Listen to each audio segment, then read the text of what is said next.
Laging handa sa pagsagot sa inyong mga katanungan sa batas. Narito na, Kapuso sa Batas, Attorney Gabby Concepcion. Hot topic ngayon ang birth certificate. Dahil yan sa hearing sa Senado kung saan ang birth certificate ni Bamban City Mayor Alice Guo na pag-alamang narehistro lamang noong siya ay 17 years old na. So ano ba ang sinasabi ng batas tungkol dito? Well, ask me. Ask Attorney Gabby.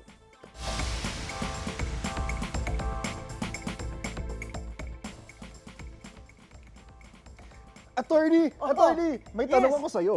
Ano yun? Sa batas natin, okay lang ba na ma-delay ang pag-register sa birth certificate? Well, actually, ang nakalagay sa batas ay dapat marehistro sa local civil registrar ang birth ng isang tao within 30 days pagkatapos ng kapanganakan nito at ang may responsibility para dito ay ang manggagamot, yung midwife na dumalo sa kapanganakan, yung nurse, yung hilot, or yung hospital or clinic administrator na nag-attend sa birth na ito, or kung wala sa anumang mga ito, alinmang magulang o isang kamag-anak na may alam tungkol sa mga detalye sa birth ng batang ito. May posibleng liabilidad ang manggagamot, midwife, hilot, or hospital or clinic administrator kung hindi nila gawin ang responsibilidad na ito. Hindi rin okay talaga kung madelay ang registration, lalo na kung sobrang delay dito dahil umpisa noong 1975, kailangan ang rehistro ng isang bata para matanggap halimbawa sa grade 1. Kailangan din ang birth certificate later on in life para kumuha ng lisensya, ng passport, at para makapag-apply sa kung alin-alin mga gawain na nangangailangan ng requirement of proof of age or birth o place of birth. Kailangan din ng birth certificate kahit na delayed pa. Well, alam na natin yan para tumakbo for public office. Pero kahit na hindi marehistro kaagad, pwede naman talaga magpa-late registration of birth. Pupunta lamang kayo sa civil registrar kung saan kayo pinanganak di umano at ibibigay ang info at dokumento na kailangan. Actually, madali lang i-search to, mag-google lamang. Siyempre, ang affidavit ng mga magulang na ilalagay ang mga pangalan nila, yung mga birth parents, information ng kasal, kung kasal nga ang mga ito, mga dokumento na ipapakita ang pangalan ng nanay o tatay, at iba pa tulad ng baptismal certificate, school records, tax return, barangay certification, affidavit ng 2 taon na may alam tungkol sa pagkaanak ng bata.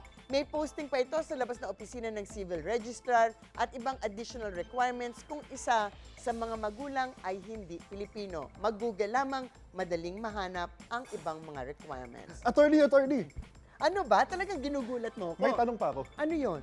Paano naman kung sinadyang maling impormasyon ang ilagay sa birth certificate? Ano pong parusa para dyan? Well, sa ilalim ng Section 16 ng Act 3753, ang sinumang tao na sadyang gagawa ng maling pahayag sa birth certificate ay may posibleng penalty ng pagkakulong ng hindi bababa sa 1 buwan o hindi hihigit sa 6 na buwan or meron ding fine sa diskresyon na ng korte. Meron ding ibang pagsisinungaling o pagpeke sa birth certificate po na ginagawang krimen. Halimbawa, papalabasin sa birth certificate ng isang bata ay lehitimong anak ng mag-asawa pero hindi naman pala.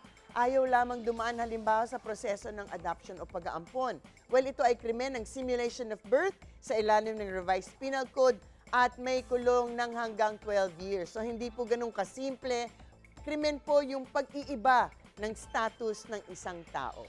Pero napaka-importante po ng birth certificate, kaya paalala, siguraduhin na nakarehistro ang lahat ng mga tao, ang lahat ng mga anak ninyo, dahil ang isang birth certificate ay karapatan ng lahat ng mga bata.